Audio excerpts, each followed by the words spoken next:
If I timed the 911 call just right, the paramedics could revive me before I kicked the bucket for good. At least, that was the hope. Any number of things could go wrong, especially when it came to asphyxiation. I didn't want to die per se, I just needed a way in. And this was the only thing I could come up with, however foolish a plan it may have been. I better be careful about this. Charlotte would never forgive me if I died this way. Get yourself in there and stick to the plan. Before I could talk myself out of it, I dialed the number, gave the operator my address, and told her what I was about to do. After ending the call, I inhaled a deep, preparatory breath, placed the bag over my head, secured it around my neck, and then released the valve on the helium tank. Maybe it wasn't the best way to go about taking my own life, but it sure as hell beat slicing up my arms and praying the ambulance would arrive before I bled out on the carpet. As a bonus, it would be completely painless, like falling asleep, if my research was to be believed. As the gas filled the plastic bubble around my head, my vision began wavering. Darkness crept around my eyes, and soon filled my entire field of view. Within moments, I lost consciousness. The last thing I remember was the faint sensation of my body going limp, and my head falling against the back of the armchair. This was it. I only hoped it wouldn't be the end of me. For what seemed like an eternity, there was nothing but blackness. Just an endless void that lacked any and all light. That's how I perceived it anyway. It's possible I was seeing the back of my eyelids from a gurney on its way through the emergency room. I just knew I was conscious, at least in some fashion, but with no access to my physical body, an orb of awareness floating through a sea of nothingness. Panic overtook me as I drifted. What if there is no afterlife? What if I did die and this is all there is to it? Am I doomed to remain this way forever? These worries were soon put to rest by a dim, white light visible in the distance. It grew larger in size as the moments passed, indicating that it was getting closer, or that I was getting closer to it. Before long, it enveloped me, bringing with it a soothing warmth, the likes of which I had never felt before. The feeling subsided almost as quickly as it came, and the light dissipated, revealing my new surroundings. I was in a white room with a single door at one of its walls. Not white, really. I suppose blank is a better word for it. Like a brightness with no color. It seemed to breathe as well. The walls, the floor, they expanded and contracted as translucent waves of glowing energy resonated throughout. The only dissonance was the view above. No roof or ceiling, just pitch black as far as the eye could see. Seeing as the door was my only viable means of progressing, I gathered my wits and approached it. To my surprise, before I could even reach for the handle, it opened, and a man stepped out from within. "Hello, Jack." He was an older gentleman, late 50s, gray hair, and mustache. "How do you know me?" I asked, alarmed by his arrival. He snickered a bit before replying. "Oh, Jack, I've known you for quite some time, and I know exactly why you're here." He snapped his fingers, and they appeared on either side of him. My wife and daughter, Charlotte, Leslie! I took a step forward, but the man put out his hand to stop me. They can't hear you, Jack. They are shells of their former selves. I wasn't quite following. What the hell is going on here? How do you know me? What have you done to my wife and daughter?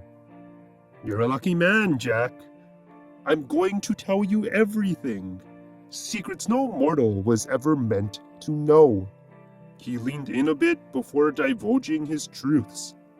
Your kind call us guardian angels, but we don't protect you. We just observe and make sure things go according to plan. You are the 3 I've been assigned to since Leslie's birth.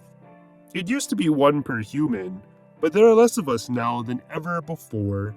Now, it's 1 to a family. Confusion washed over me as my mouth opened, but no words came out in response. In truth, I didn't know what to say. And this, if you haven't guessed by now, is what you humans so lovingly refer to as heaven. The afterlife, if you will. An assortment of rooms, each with their own deceased. It's a glorified museum of souls, really.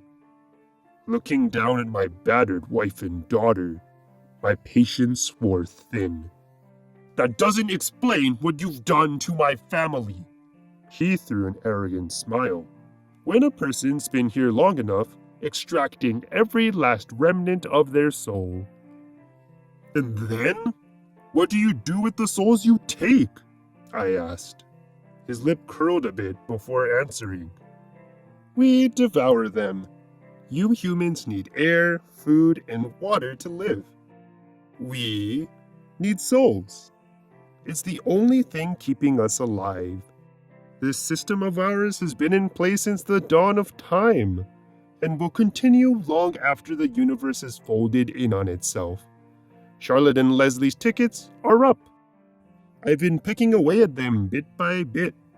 It's a long and tedious process, one that's very unpleasant for the soul's host. They're damaged goods now. My blood boiled at every word that fell from his lips. Without hesitating, I took a swing at him. My fist met the side of his face and then went right through, like punching a ghost. Nice try, Jack. My anger only grew. Why are you even telling me any of this? His face wrinkled into a more serious look. It's simple, really. I want your soul. Fresh meat is hard to come by these days. When a person dies, we have to wait to consume their essence, a grace period of sorts. From birth, all humans have a divine protection on their souls, a bothersome trait of your evolution. It lingers even after death. We can only feed after it wears off. By dinner time, the soul is stale and tasteless, barely enough to maintain our strength. We're like vampires feeding on cows. Then how do you plan on taking mine? His face lit up at the question. You are a curious case, Jack. Taking one's own life is the only thing that voids that pesky barrier. Unfortunately, even we have our own rules. He no longer looked so enthused. Meaning what exactly? I asked. You're not dead. Not completely. There's still a chance you'll be saved. That means, while you're still in this cross-section of life and death, I cannot retrieve your soul. Not without your consent. He couldn't touch me. Not without my permission. That one fact gave me hope that the current could still shift in my favor. It was something I could potentially use to my advantage. So, what is this then? You want me to just hand it over? Why on earth would I ever agree to that? He smiled and looked down at Leslie and Charlotte. These are, my bargaining chips? My eyes widened and my heart sank. I was undoubtedly fearful for their safety in all of this. Whatever he was up to, he certainly had my attention now. I know all about your haphazard rescue mission, but it was doomed from the start.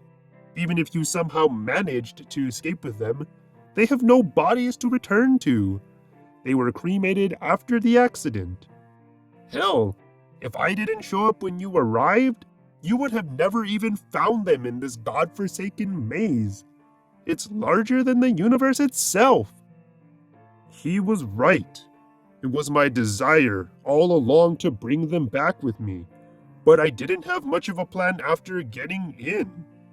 The idea was to find whoever was in charge and beg for their help. I thought, at the very least, I would be allowed to communicate with them and make sure they were okay. Maybe even ask for their forgiveness. So what are you saying? You can give them their bodies back? Make them alive again? That's not possible. Look at them, Jack.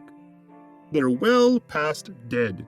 Not even I have the power to rectify what's been done. I took a closer look. Charlotte adorned a pair of empty eyes and pale skin. Charlotte adorned a pair of empty eyes and pale skin, stuck in a zombie-like stupor. Even Leslie, who had always been so vibrant and full of life when she was alive, was now still. As still as she was on that slab in the morgue after the accident. I looked away, tears now rolling down my cheeks. I just wanted to bring them back. My wife and my sweet little girl. It was my job to protect them and I failed. I'm the one who did this. I was the one behind the wheel. It should have been me instead. I'm so sorry. It should have been me.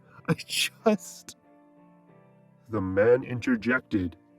I can offer you a ceasefire of sorts.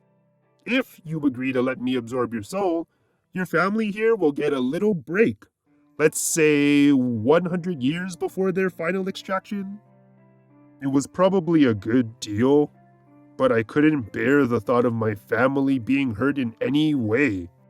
But I couldn't bear the thought of my family hurt in any way, even if it wasn't for another century. No. He placed his hand to his chin in contemplation before dislocating it and tossing me a stern look. Okay, how about 1,000? That wasn't good enough. He needed something I had. So long as that was true, I could haggle for something better, like my family's freedom. I want them alive again. If you can do that, we have a deal. He scoffed at my counteroffer. Even if their souls were in perfect condition and bodies unscathed, resurrection is not an option. It's far outside the range of my capabilities. I glared at him in disbelief. How do I know you're telling the truth? You don't have to believe me, Jack, but I'm not lying. 1,000 years is the best I can do. Take it or leave it. Maybe he was being honest.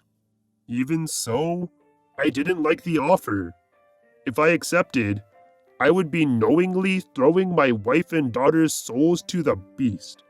They would be chewed up and swallowed, just like table scraps. No, I couldn't let that happen. No. The man let out a sigh of disappointment. He then waltzed over and put a condescending hand on my shoulder. Come on, Jack. Can't you put your family first for once? My hands were now clenched, the tips of my nails almost breaking skin. I took another swing, but much like before, my hand passed right through with no resistance whatsoever. He was toying with me and knew just what buttons to push. How dare you? How dare you stand there and judge me when you're the one tormenting innocent people, leveraging 2 lives to bargain for a better meal? It's about survival, Jack. A fresh soul like yours could keep me alive for thousands of years. I can't afford to be empathetic when my very existence is on the line. I turned away, completely disgusted, but half considering his offer. It was, after all, the only one on the table. Even if they were going to have their souls desecrated, I could at least delay the inevitable. You know what, Jack? I'm going to make you one final offer. Your family gets 1,000 years, and in addition, you will get a severance package. While your soul is being ripped from your vessel, I will put you in a trance. You won't feel any pain. You'll be locked away in your own memories, free to relive the best moments of your life again and again, until your time is up. I stood silent for a moment, thinking it over. I like you, Jack. I really do. This could be beneficial for the both of us. Here, let me show you. The man placed a hand on my forehead. In an instant, the room faded, and I was transported into my car, driving down the back roads of our old neighborhood. Charlotte and Leslie in the back seat looking out the window at Christmas lights. It was a memory of mine from last winter. Just then, the man from heaven appeared in the passenger seat. This is one of my favorites. You were so happy back then. What the hell are you doing here? I asked. Don't worry, they can't see me. I'm in total control. Please, Jack, humor me. Look at them. I stole a glimpse of Charlotte and Leslie through the rear view mirror. They were smiling, happily looking out at all the decorated houses. It wasn't really my wife and daughter, just a memory. But it felt so good to see them like this. It was peaceful. I can make it feel like years in here, Jack. Just say the word and it's yours. It was a tempting offer. More than tempting, actually.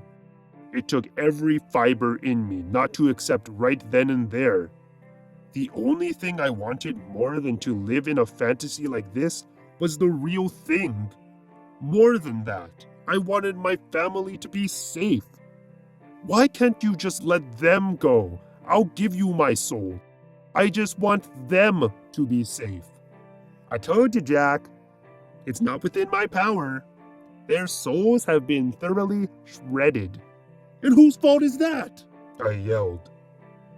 He shook his head in disapproval.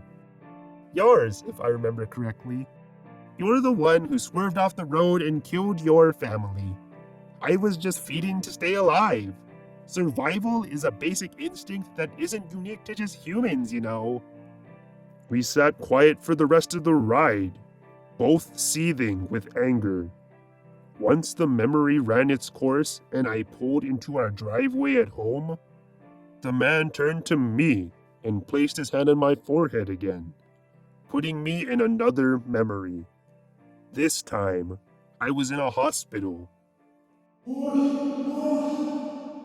I heard Charlotte screaming, and all at once it came back to me. This was the day Leslie was born. Beautiful, isn't it? Gross, but beautiful.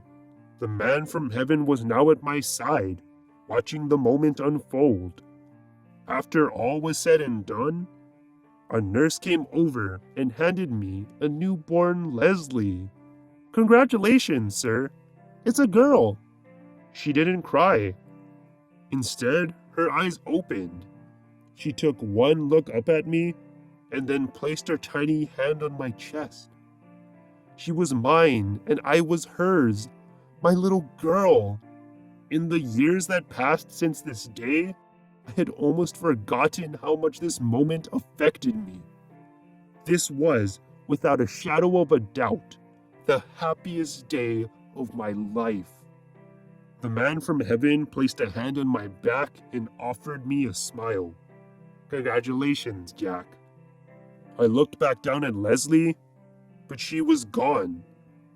In looking up, the whole room was now empty. No doctors, nurses, or staff. All life had vanished from the hospital. There was just me, the man, and a harrowing silence. He sat down on the hospital bed where Charlotte had just given birth. These precious moments are all you have left now. You should take them while you can. A single tear fell from my face. It started happy, rolling down my cheek at the sight of my daughter, so precious and loving. It ended sad when she disappeared, grazing my chin and hitting the floor with a heartbreaking splash. It reminded me of the day she was taken from me, the day I lost both of them. What'll it be, Jack? The clock is ticking. It was probably the best offer I would get, but the image of Charlotte and Leslie, lifeless and broken, stayed with me. If there were ever a moment to fight for my family, this was it. Save my wife and my daughter, and I'm yours. The man's face turned sour as he stood up and marched over to me. I have just about had it with you. Do you know how many people in the world would die for an offer like this? You killed yourself for your family, and you can't even lift a finger to help them in their time of need? I am helping them. It's simple. You need my soul, and I need their safety. Not for a finite period of time, and not in here. Down there, on Earth, far away from things like you. Far away from things like you. Figure out how to make it happen, or no deal. His lips contorted into a mad grin. You know what? I have a better idea. He placed his hand on my forehead once more and transported us to another memory. This one was all too familiar. No, it can't be.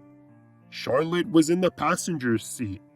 Through the rearview mirror, I saw the man sitting in the back, next to Leslie. Oh yes, Jack, it can.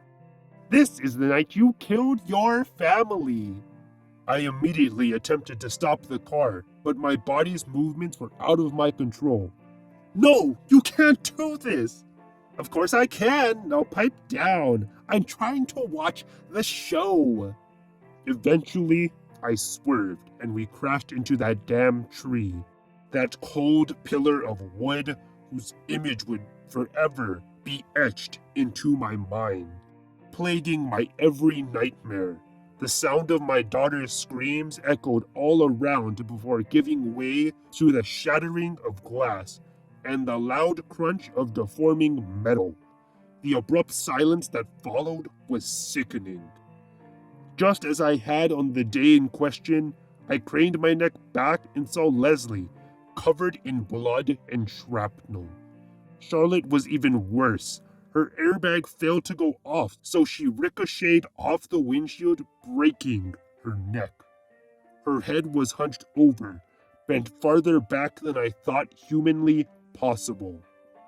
Shortly after witnessing the aftermath, I passed out, and the horror continued. I awoke in the car at the same moment as before. Charlotte was next to me, and Leslie was in the back seat, next to that twisted angel and his piercing smile. So what'll it be, Jack? Take my offer, or we relive this crash indefinitely. Even if the paramedics revive you down there on Earth, I can make this feel like a lifetime or more. You can have 1,000 years of peace for your wife and daughter, or 1,000 years of this. Can your fragile mind even handle that? Let's find out. The car swerved, my daughter screamed, and my family died. Then it all started again. Come on, Jack, just say yes. It's that simple. Give me your soul. No, I had to fight for them. They were worth the anguish. Save them and you can have it. All right, Jack, have it your way. Swerve, screams, tree, death. It kept happening, an endless loop of torture. I must have experienced it over 50 times without pause. I wasn't sure I could hold out much longer. I have to hand it to you, Jack. You have a formidable will on your side. Still, you will be crushed beneath the weight. It's just a matter of time. It must have been the 100th crash or so. It took me that long to notice it. I must have repressed the memory, or maybe it was knocked loose in the crash. But on this particular replay of events, out of the corner of my eye, I was able to catch a quick glimpse of what it was I was swerving to avoid. It was a man standing in the middle of the road. There was something familiar about him, but I couldn't quite put my finger on what. A dozen more crashes came and went, each more devastating than the last. To distract myself from the pain of losing my family again and again, I focused on that man in the road, trying desperately to identify what it was I recognized about him. It was difficult in the pandemonium, his outline distant and out of focus, but eventually, it came to me. I knew exactly where I had seen him before. Another loop started. I'm growing bored of this, Jack. Let's strike this deal and be done with it. It was you. You were the one standing in the road. You're the one I was avoiding when I swerved. It was you this whole time. Looking at him through the mirror, I watched him become visibly nervous when I finally put the pieces together. Like I said, Jack, survival. If I waited any longer for any of you to die, I would have perished myself. It was nothing personal. The car came to a stop and my family vanished, leaving just me and him behind. What's going on? I asked. I turned to see him staring out the car window, defeated. This little outing of ours had to be sanctioned with the higher-ups. They've been monitoring everything. I thought I tampered with your memory well enough for you to forget. Now that you know, they know too. I'll have to stand trial. It won't be long now before... In this moment, a beam of light penetrated the car and engulfed the man, effectively vaporizing him before my very eyes. A few flakes of ash danced through the air and settled on the seat below. Afterwards, another man appeared at my side in the passenger's seat. Hello, Jack. How are you today? Startled, I fell back against the car door. Who are you? One of the higher-ups he was talking about. He pointed at the pile of ash in the back seat. Is he dead? I asked. Yes. More dead than anything in this universe can be, in fact. I saw to it myself.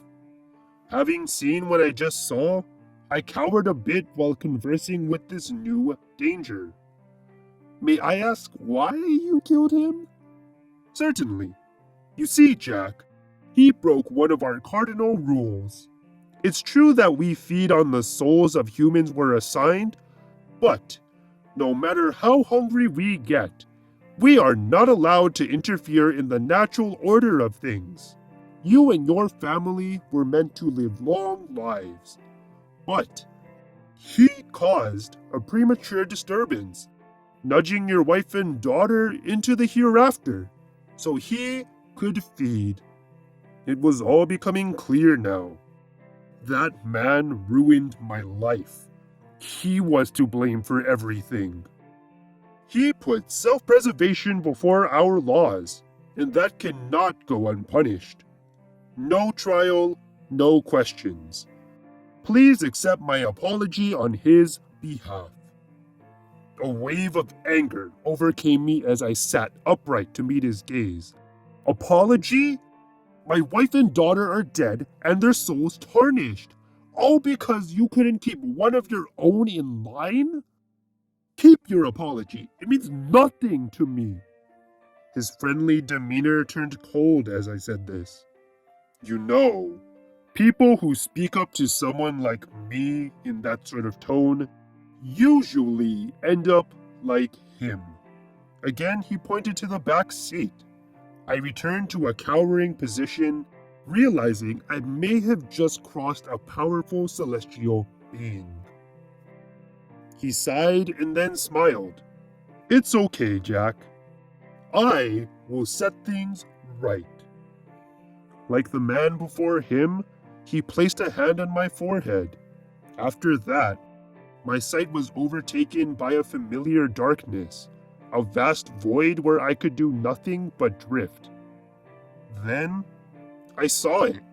It was faint at first, but its glow became more visible as time went on. It was a light, and soon, it enveloped me. I awoke in a hospital. The rhythmic pang of my pulse emanating from a monitor on the side of the bed. Did he bring me back? A nurse passed by the room and did a double take before entering. Oh my gosh, you're awake! She dashed over to my IV and replaced the fluids while checking my vitals on the monitor. How long was I out? Oh, about 3 days or so. Only 3 days? It felt a hell of a lot longer. You are going to be on suicide watch after that stunt you pulled, just to forewarn you. It beats being dead, I guess. You got that right, mister. I hadn't fully gathered my composure yet, but the nurse's next words woke me right up. Oh, you have some visitors. It's your wife and daughter. Charlotte and Leslie? What? But how? I'll send them in. A few minutes later, I saw them. My heart nearly stopped right then and there. Jack! Charlotte ran over and pulled me into a tight embrace. Leslie followed behind. We missed you, Daddy. I don't have words for how I felt. They were back. My family in my arms again. Is this really happening? How are you here? It was this man, Jack. He came and patched us up, and then sent us back. It's like we never left. She was crying. Happy tears, not sad ones. It's a miracle, Jack. I took them in my arms and cried too. An enormous smile stretched across my face.